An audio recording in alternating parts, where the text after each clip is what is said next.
Hello, my name is Dan Skipbound, and this is the Top 5 Weekly, where myself and a guest discuss a topic based off movies that are out in theaters right now. And this week, after long last, we finally get The Father, starring Anthony Hopkins, out in theaters. And I can't do this by myself, and I got a long time collaborator with me, Mr.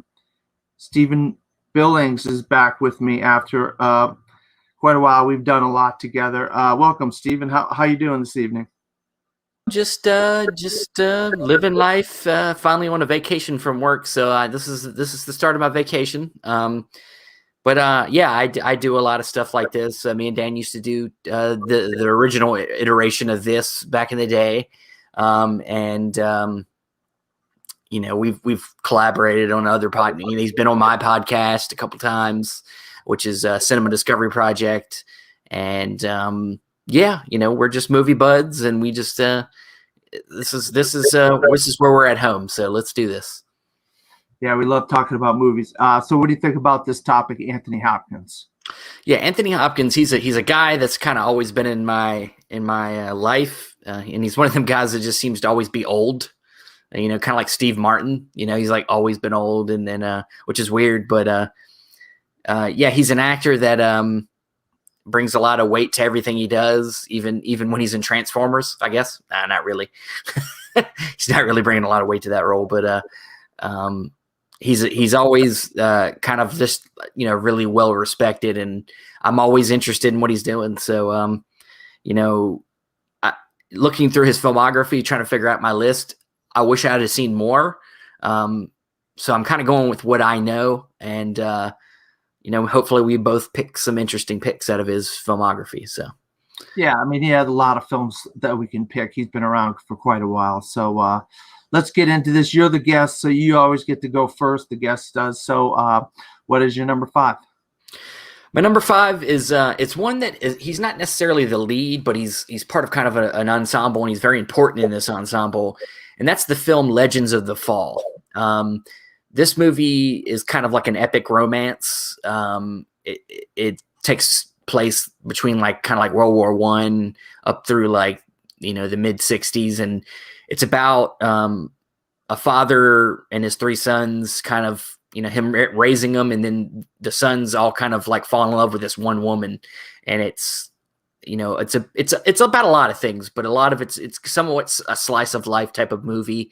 You got Brad Pitt in there, you got Anthony Quinn, you got Henry Thomas are the 3 sons, and Anthony Hopkins plays his father, and it's just one of the movies that kind of it's very beautifully shot. It's very the acting's just top notch, and I don't want to give away anything in the movie, but Anthony Hopkins has some very, kind of like movie reel moments, moments you would see like in just a reel of some of the best, performances of all.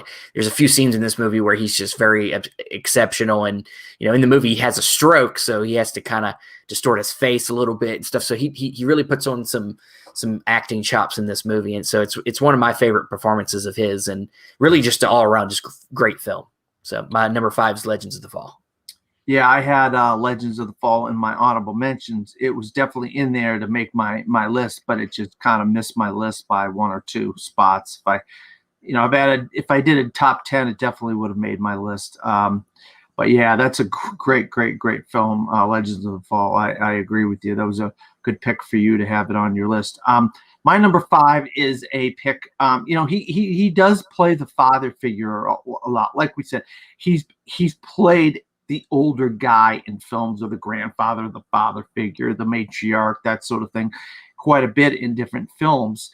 And even in a lot of times you get these guys like Christopher Lee or Max von Sydow or Ben Kingsley, or these guys where they play these roles where you say, oh, are they winking at the camera? But they're serious, but they're kind of in a less than serious movie, because they just want to work, and they want to do roles. But I actually thought he took it seriously, the role of Odin in Thor.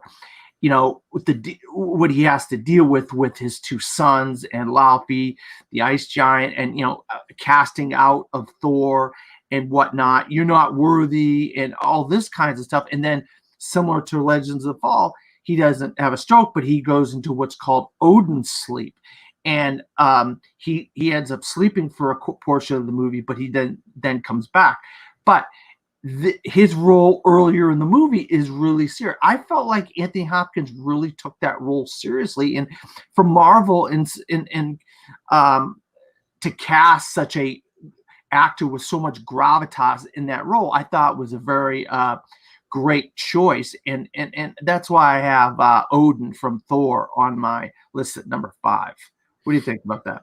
Yeah, I mean, he's I would say Kenneth Branagh directs this movie, so he probably wanted to get one of his fellow actors to be involved. And yeah, I mean, he's a strong presence. I mean, you got to have somebody with a strong presence to play Thor's father. I mean, you got to. So that's it's definitely a good pick.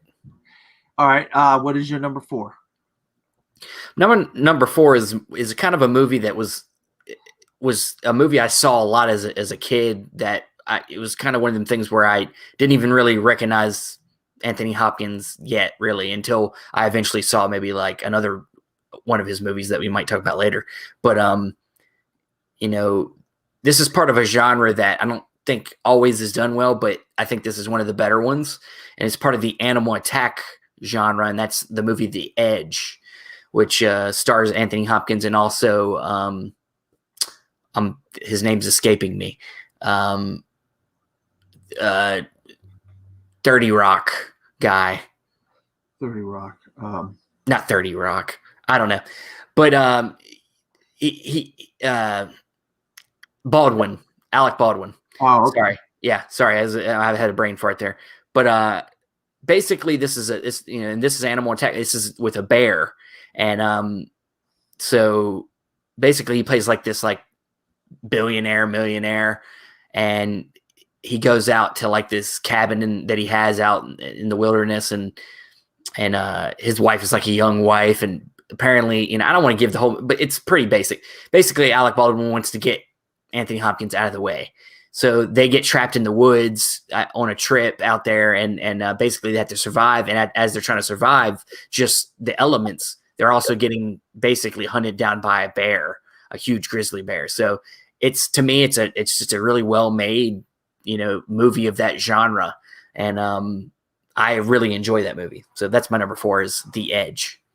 I don't know. I vaguely remember The Edge, but I don't remember it enough to where I could tell you the details. So it obviously is one of those movies that I probably have to see again.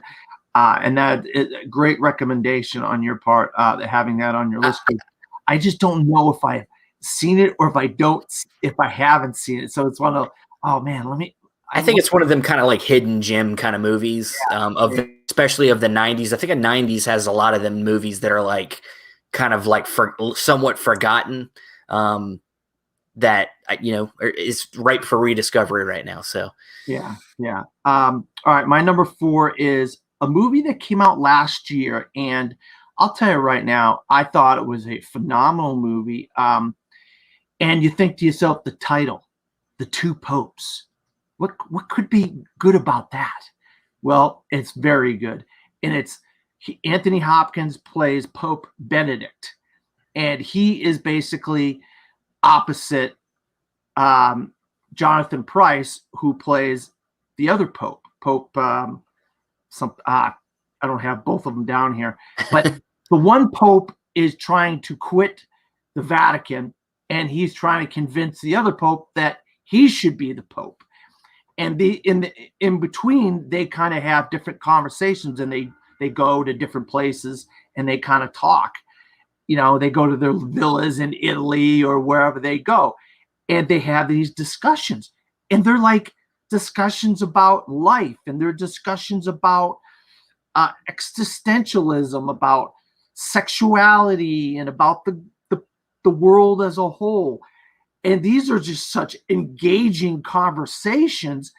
But Jonathan Pryce is great, but I thought the better performance of the two popes was Anthony Hopkins as Pope Benedict, and he was nominated for, I believe, a Best Supporting Actor last year at the Academy Awards. If I'm not mistaken, I could be wrong, but I think he was nominated as a Best Supporting Actor for the two popes. Did you see the two popes? What do you think about this? My fourth pick. Unfortunately, I have not checked this out yet. It's on Netflix, right? Yes, it is. So it's definitely easy to get to. So I'll have to definitely check it out. But because I like movies, I like conversational movies. I like movies like the Before trilogy where it's just two people talking a lot.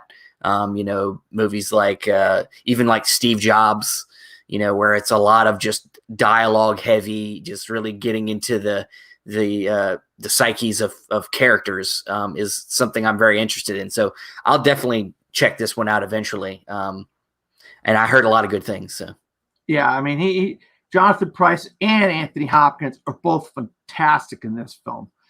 So I highly recommend the two popes. All right, let's go to your number 3. My number 3, this one's actually one I saw not too long ago. It's always kind of been one I've been interested in seeing, and I finally got around to seeing it because it was one of them free apps. Tubi. I used Tubi. It had some ads, but I was able to access this one. It's called The World's Fastest Indian. And this is, in Dan's wheelhouse. It's a sports movie. So he's going to like this pick, I think. But this is about a man who was really into, basically, you could say, going fast. That was his dream. And he has this old motorcycle, Indian motorcycle. I don't know all the little things about what type of motorcycle it is, but it's like an old school 1920s motorcycle, and he basically has kept it up for many years. And his dream is to go to America. He's from New Zealand, and he wants to go to America to kind of compete in this speed race. It's not a race, but to see how fast you can go. And it's in Utah. It's on the salt fields. And so basically it's about his journey to getting to America. It's a lot of it's fish out of water. He's from New Zealand, this small town, and he's not used to a lot of the things that America has. I think this is set in the 60s. So, there's a lot of things going on. Cars, there's a lot of cars. Cars are booming at this time. And so he's not used to it. But also there's factors of his health and things like that. And so it's a really engaging movie. It's kind of a part of history that everybody might not know about. So, and his performance is fun because Hopkins gets to play kind of a quirky kind of, guy that just won't take no for an answer. His dream is to do this thing, and he's going to do it no matter what. And he gets some help along the way, but he does it in such a, positive way. And that's the thing I can say about this movie is it's a very positive movie. And it's very fun, and it's worth checking out. And like I said, it's on Tubi for free. So The World's Fastest Indian is my number 3. Yeah, and real quick here, I wanted to say Colonel William Ludlow was the character he played in Legends of the Fall, and Burt Munro is his character in The World's Fastest Indian, which is in my honorable mentions. A great film that came very, very close to making my list, Stephen. And the Indian refers to the type of motorcycle. Yes, Indian motorcycle. So the title is a little bit. Yeah, I mean, I wasn't confused about that. I know, I'm pretty sure I said that, but I mean, yeah, I mean, I don't know anything about, what type of, the year, the make, the model. I know the Indian the name of the type of motorcycle, but yeah, I mean, it's definitely kind of, you could say it's inspirational, but it's just a fun movie for me. I thought it was fun. No, it is. It's great. It's one of those movies. It's like, oh, I didn't know anything, and then you get to learn something about something that you didn't know about, and that's what's great about movies. You get to see these kinds of true life stories sometimes. And oh, wow, I didn't know that. I'm sure there was some stretching, but like all biopics, they're a little bit liberties taken, but I'm sure it was pretty close. I mean, it's not a difficult story to not believe, So. Yeah. Speaking of biopics, Oliver Stone, he does a good job with his biopics, and he was on a roll in the late 80s and 90s with his biopics. He did The Doors, he did JFK, he did the one with Tom Cruise, Born on the 4th of July. And he also has his presidential biopics that he's done. He's done W and JFK, and he's done Nixon. You wouldn't normally think of Anthony Hopkins as Richard Nixon. And he's not really playing Richard Nixon. He's just playing the role of Nixon in the movie based on the script that he has. And I mean, this movie has got boatloads of supporting actors that are all phenomenal in it. But I mean, I really believe that Hopkins was Nixon, and he was this character, this person that was going through the things that were happening in the 70s in this country, and following Watergate and all these different things. And I mean, you just don't think of Anthony Hopkins as Richard Nixon, but then when you watch the movie, it's like 3 hours and 40 minutes. This movie, you're thrust into the movie, and you're like, you believe that by the end of it, you believe that he is saying the things that Richard Nixon said, and he does the things Richard Nixon does, and so forth.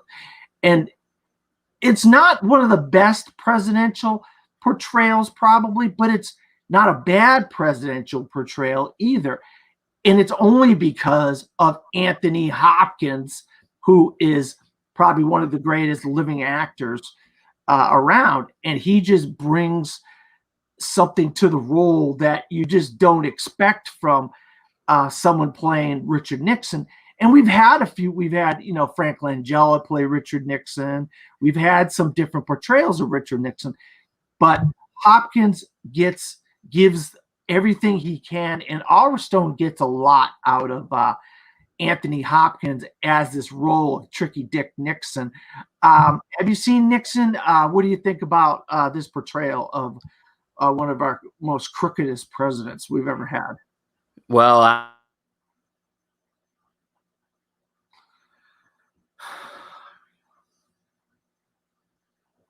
had a physical media release, I think, not too long ago. And it was one I almost picked up, but just out of curiosity. I pick up stuff all the time that I've never seen, so that's just how I am. But I would definitely watch it. I mean, Oliver Stone's a filmmaker that, though he can sometimes fall on one side heavier than the other when it comes to his opinions about people and things, he's at least got a point of view. So I would, during this time, this was his heyday, during the 80s, when you had movies like, Platoon and like you said, JFK. And, these are all time great movies. So I'm sure this movie has a little bit of weight to it. So I'm definitely going to check it out eventually. Yeah, All the President's Men was one side of the Watergate scandal, right? And then this is kind of like the other side, in a way, of the Watergate scandal, You have a lot of the similar people that are mentioned in both films, but this time they're all like acted out in Nixon. You get to see actors playing these guys. And of course, Nixon's not happy what's going on, But okay, so that was my number 3. He played Richard Nixon in Nixon. What is your number 2? My number 2, this is, I would say, arguably maybe the best movie on my list. But we're talking about performances over. You can go how your list how you want, but this is probably the best movie on my list, and that's The Elephant Man, directed by David Lynch, and Anthony Hopkins plays a surgeon who has heard about this man who's a heavily disfigured man that is called the Elephant Man, and he's more or less it's you know, a lot of people think it's a legend, but you know, he decides to investigate and ends up finding this man, John Merrick, played by John Hurt, and is able to kind of rescue him. He's basically being used as a sideshow freak at a, like kind of like a circus, kind of like a museum, you know, weird deal. And so he kind of plays just this man who's interested in trying to help him, and it's a very you know, thoughtful performance. And of course, a lot of the heavy lifting of this movie is John Hurt. John Hurt's kind of the big part of this movie. But if it isn't for the, you know, curiosity and the and just the weight that Anthony Hopkins brings to his role as this, you know, Dr. Frederick Trevis is his name, that, you know, we wouldn't get the story we got. And it's based on true events. I don't know that it all went down, like I said, exactly, you know, but it's based on a real person. John Merrick was a real person. So, but there's some just all-time great moments in this movie. And it's just a great film. It's just one of the great films. It's one I recently picked up from Studio Canal. It's got a great release. Criterion just put a release out. It's a beautiful movie. David Lynch shoots it in black and white. It's a great film. Yeah, The Elephant Man is one of my favorite films in a decade that I really, really love. A year that I really love. 1980 to me is one of the great years for movies and all-time movie years, in my opinion. And The Elephant Man is one of my favorite movies. This is a story of Frederick Tevis, who's this doctor who's trying to show these people these different deformities within the Elephant Man. It's John Hurt's movie. It's the Elephant Man's movie, really. But Hopkins does a great job as Tevis, opposite John Hurt as the Elephant Man, John Merrick. And like you said, David Lynch. I mean, when he was on fire making some of his better projects in the 70s and early 80s, he could do no wrong. And this is one of those films. I mean, this is an absolute masterpiece, The Elephant Man. And I just had I had him at number 6 on my list. I actually had him right off of my top 5. It was really tough to put, but I said to myself, I bet you anything, I know Steven, he's gonna have Frederick Tevis on his list. I said, all right, I can afford to put him at 6, and because I know Steven's going to have him on there. We're going to get a chance to talk about it anyway. And like you said, I bought the Criterion. You got the Region B. Well, it's a 4K release, so the 4K itself is region free. So yeah, you can pick up that one and still watch, as long as you have a 4K player. You can watch that one. So that's cool that I did not get that one. I got the Criterion. I'm going to probably get the Criterion also eventually. It's just, if you listen to I'll announce it on here. We're thinking about starting another podcast. Might take over, that's going to be all about the boutique labels, your Kinos and your things, Kino, Criterion, all them crazy labels. And you'll be hearing all the crazy rants about collecting movies that I have. And I'm crazy. So. Yeah, but he's not that crazy. A lot of people do what you do, Steven. We're all crazy. Yeah, we're all crazy, I guess. We're all in the same boat together. All right, so my number 2 is a film that is, Merchant Ivory did all these films in the 90s and the 80s and the 70s where they focused on like the colonial, like the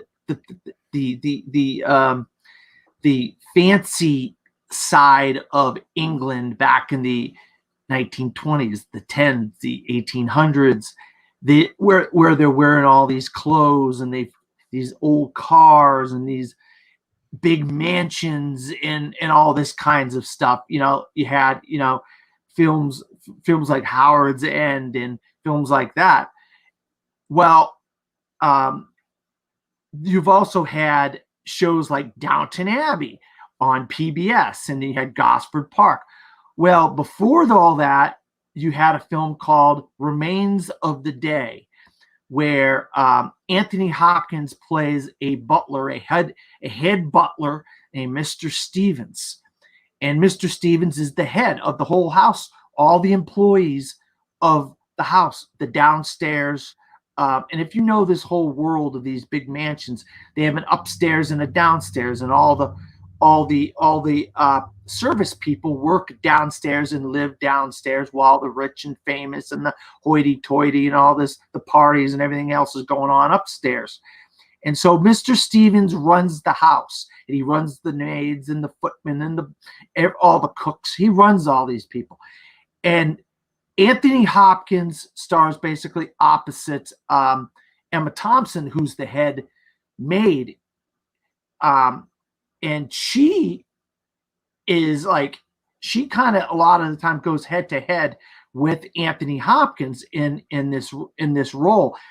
But when you if you've seen like the Downton Abbeys or the Gosford, these roles of the head butler, they are very important in this a world of this time period, and they really have to bring a lot of importance to their role, because they got so many things going on in their world that they live in.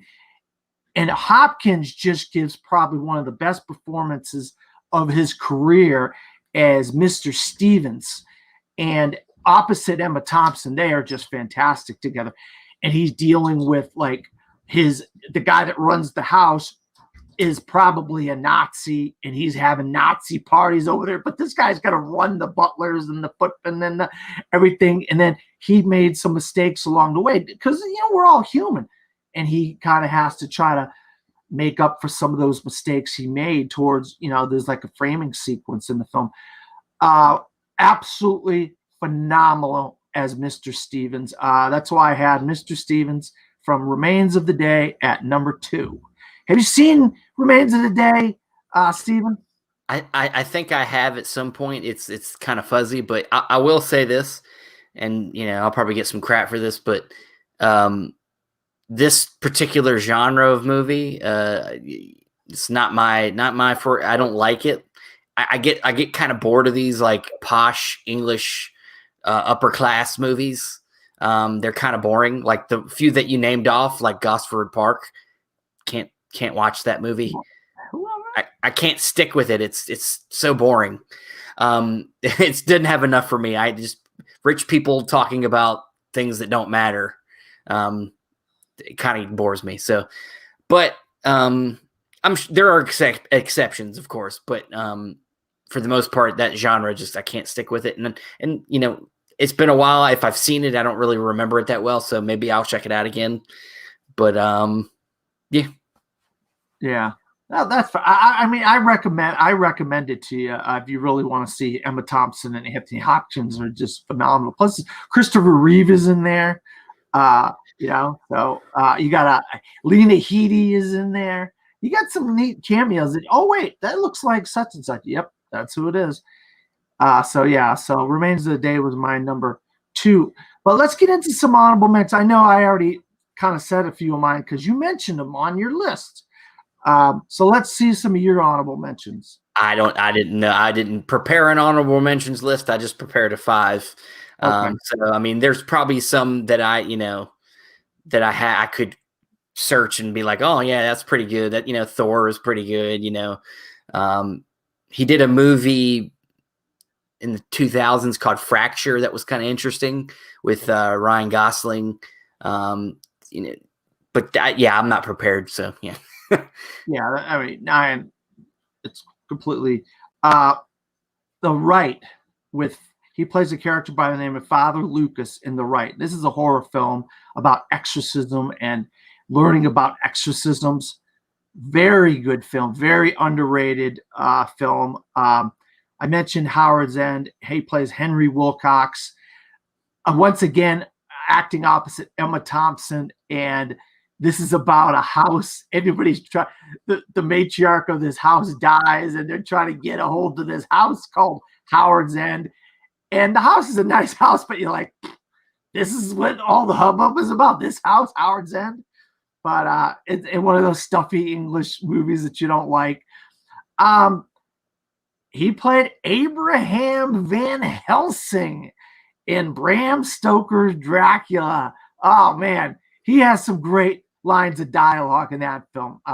If you're not a big fan of Bram Stoker's Dracula, that's one thing, but Anthony Hopkins brings it in as Abraham Van Helsing. He's over the top. He's kind of enjoyable to watch in that movie about Dracula, starring Gary Oldman and everybody. The World's Fastest Indian, Legends of the Fall, The Elephant Man. Those are the other ones.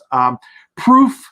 He plays a professor, and he has a daughter, and she befriends this guy who comes up with this math project, and this could be a huge deal in the math communities and so forth in Chicago and whatever. Starring Jake Gyllenhaal, Gwyneth Paltrow. That's a really good one. So those are some honorable mentions that I had for Anthony Hopkins. I'm guessing we both have the same number one, but it's hard to not put this at the top of the list because it's typically the movie that everybody knows this actor for. Yeah. So I figure I'll let you go first, Stephen. I'm gonna say that our number ones are probably Silence of the Lambs. And he's played this character 2 other times. He played him in Red Dragon, which is kind of a remake of Manhunter, which was made by Michael Mann back in the 80s. In that movie, his character of Hannibal Lecter is played by Brian Cox. And then he also played him in Hannibal, which was the sequel to Silence of the Lambs. But Silence of the Lambs, the you could say the first of the series that he plays, Hannibal Lecter, came out in 1990, and also stars Jodie Foster, Clarice Starling. 91. I think it's 30 years old this year. Yeah. So, this is an all-time great performance. One of them things that you see in reels. Hello, Clarice. It's good to see you. I eat your liver with fava beans and a nice Chianti. It's got many lines. I think, if I'm not mistaken, he won an Academy Award for Best Actor, and it's the shortest amount of time that anybody has been on screen to win a Best Actor award. Because he's very much a supporting character in the role. Clarice is looking for this other killer, and she kind of comes back. Yeah, she kind of comes back to him for advice and for knowledge to help find the killer. So I think he's only in the movie technically for like 15 minutes. They say 22 minutes, but I thought it was for that. But I think it's like 15, maybe 15 minutes. It's somewhere between 20, around 20 to lower than that, maybe minutes. But it's not a lot. But every time he's on screen, he's amazing. And you don't want to be in the same room with this guy. He's very scary. The thing is he plays the role in such a sly way that he's almost like a good guy. Like he's helping Clarice catch this even crazier person, which in hindsight apparently has rubbed a lot of people the wrong way when it comes to the trans community, and so, which I can understand. But just looking at this movie as the time it came out, Buffalo Bill as the killer they're looking for is killing women and taking their skin and making his own bodysuit. It's like really disturbing, and it makes Hannibal Lecter out to be kind of almost an anti-hero of sorts. So it's an amazing performance when you can make people like the bad guy, a bad person. So this is your number one. So you go ahead and I don't want to take all the spotlight here. Yeah, I mean, Hannibal Lecter, you have to have Hannibal Lecter as your number one. I mean, it's the role that put Anthony Hopkins on the map in our country. Obviously he was a stage actor and a very famous actor for many, many, many years, but it wasn't until he won that Academy Award for playing Hannibal Lecter did he finally get a bunch of roles over here in America, and then he started getting quite a bit of more roles after that. And he just is one of these guys. He has an ulterior motive for doing what he's doing. For helping Clarice Starling out and so forth. It's just you're so right about the dialogue and how he uses the dialogue and how he expresses himself, and just it's like a master class of acting, really, if you look at this performance of Hannibal Lecter from Anthony Hopkins. And this is a guy that's played roles that, like I said, these kind of English doctors or a butler or these roles, like, this guy's a psycho murderer killer, and he absolutely makes you believe he is a awful guy. But like you said, Clarice is dealing with Buffalo Bill, and he's coming across as a hell of a lot worse of guy than Hannibal Lecter is. And so that's what's amazing about this performance, like you said. And yeah, I mean, if you're going to do a top 5 list of Anthony Hopkins, I mean, you have to have Hannibal Lecter at number 1. I mean, it's kind of hard. It's kind of hard to pick anything else. Yeah, I mean, he's the thing he does best for this character is, he always exudes intelligence. So that's part of what makes him scary. But also, and this is a movie that really kind of broke open that genre of like the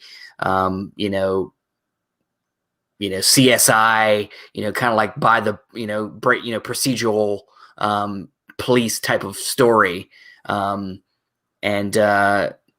I mean, it's a very influential movie. I think if I'm correct, Jonathan Demme directed this movie. Oh yeah. Great director, done a lot of great stuff. Yeah. And once again, get this on Criterion Collection. Oh yeah. You got it. Got it on the Criterion myself as well. All right. So, Stephen, that is our list. Just run down your 5 through 1 for me. Well, my number 5 is Legends of the Fall. Number 4 is The Edge. Number 3 is The World's Fastest Indian. Number 2 is The Elephant Man. And my number 1 is The Silence of the Lambs. And my number 5 is Odin from Thor. My number 4 is Pope Benedict from The Two Popes. My number 3 is Richard Nixon from Nixon. My number 2 is Mr. Stevens from Remains of the Day. And my number 1 is Hannibal Lecter from Silence of the Lambs. Stephen, where can you be found? Well, you can find me on Facebook, Stephen Billings. You can find me on Instagram, Cinema Discovery Project, or search my name. You can find me on Letterboxd. I always post all the stuff I'm watching. And then on Instagram, I'm always posting the stuff I buy. So you'll see how crazy I am on there. So yeah, that's it. And you can listen to my podcast, Cinema Discovery Project. And soon to be new project will be coming soon. So. Yeah, and I recommend the podcast if you really want to see a deep dive into different various films, all kinds of genres. Him and another friend of ours, Andrew, do a great job. I could not recommend their podcast enough for film aficionados. You can find me at Dan Skip Allen on Facebook, Twitter, Instagram, and Pinterest. Also, I'm a film critic in the Central Florida area. I write for a website called Disappointment Media. Don't at me. I didn't come up with the name. I just write for them. DISAPPOINTMENTMEDIA.com. Also, I write on my own blog, From the Fourth Row, at WordPress.com. So you're going to get reviews and articles about the Golden Globes or various different topics from me. I do reviews of old movies. Like if somebody has passed away, I'll do a movie like, Christopher Plummer passed away. I did Beginners. So if you want to get all kinds of new movie reviews or older reviews of older movies, or just movie articles in general about maybe award shows or whatever, you can always just go to either one of those two places and you can just look up my name and you can find me there. because I am writing constantly. I just put out my reviews of Chaos Walking and Boogie this week, so you can go read those. So for Stephen and myself, good night, everybody.